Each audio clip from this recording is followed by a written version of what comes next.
নমস্কার বন্ধুরা, আজকে আমি বানিয়ে দেখাবো ঘুগনি। এর জন্য আমি মটরগুলো দেখুন সেদ্ধ করে নিয়েছি আর এদিকে গ্যাসে একটি কড়াই বসিয়ে দিয়েছি।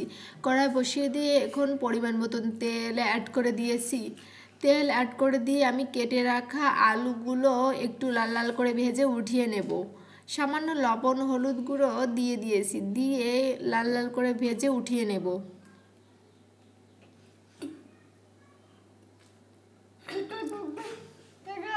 আলুগুলো ভেজে আমি উঠিয়ে নিয়ে এসে এখন দুটি তেজপাতা ফোড়ন দিয়ে দিয়েছি। দুটি তেজপাতা ফোড়ন দিয়ে পেস্ট করে রাখা মশলা দিয়ে দিয়েছি। এখানে রসুন, কাঁচা লঙ্কা, পেঁয়াজ, আদা, জিরে, ধনে পেস্ট করে রেখেছিলাম, সেই মশলাটা অ্যাড করে দিয়েছি। এখন ভালো করে মশলাটা কষিয়ে নিতে হবে।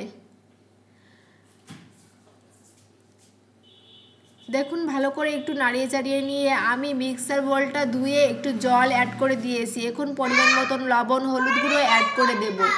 পরিমাণ মতন লবণ হলুদ গুঁড়ো অ্যাড করে দিয়ে ভালো করে আবারও মশলা কষিয়ে নিতে হবে।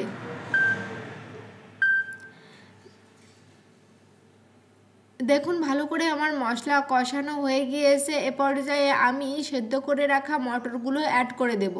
মশলা থেকে তেল ছেড়ে দিয়েছে। দেখুন মশলা ভালো করে কষানোর পর এখন সেদ্ধ করে রাখা মটরগুলো আমি অ্যাড করে দিচ্ছি।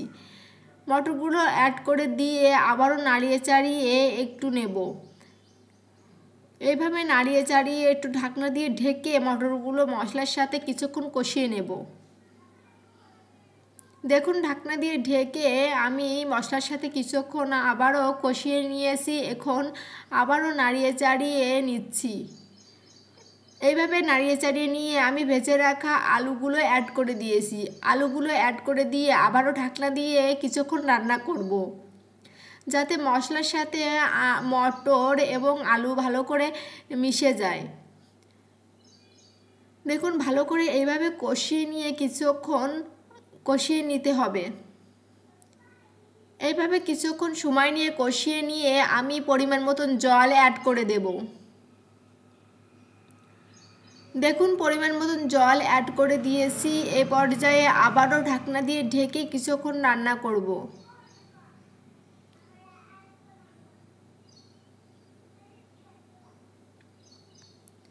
দেখুন ঢাকনা দিয়ে দিয়েছি। এখন এইভাবে কিছুক্ষণ রান্না করে নিতে হবে।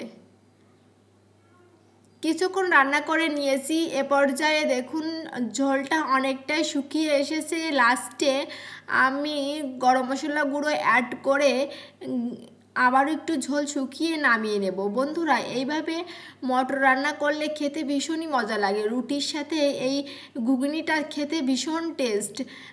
যদি ভালো লাগে বাড়িতে একবার ট্রাই করে দেখতে পারেন। দেখুন এইভাবে আমি ঝোল শুকিয়ে নেব। আপনারা যেরকম ঝোল খেতে পছন্দ করেন সেই বুঝে ঘুগনির ঝোলটা রাখবেন, কিন্তু একটু শুকনো শুকনো হলে খেতে বেশি মজা লাগে।